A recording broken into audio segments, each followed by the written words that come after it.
Wir spielen euch jetzt von Lilly und Flosse das Stück Krake zerstört Seeteufel vor.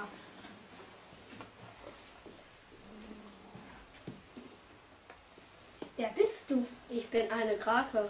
Könntest du mir helfen, meinen Freund wiederzufinden? Na klar. Er ist von einem Seeungeheuer gefressen worden. Wie sieht denn das Seeungeheuer aus? Es ist silber, groß und hat Krebsscheren. Wo ist denn das Seeungeheuer? Es steht vorne vor deiner Höhle. Du hast mich angelogen. Ein Seeungeheuer ist nicht aus Metall und Schrauben. Tut mir leid. Ich hol meinen Freund Flosse da raus. Und ich erledige es. Flosse, alles okay mit dir?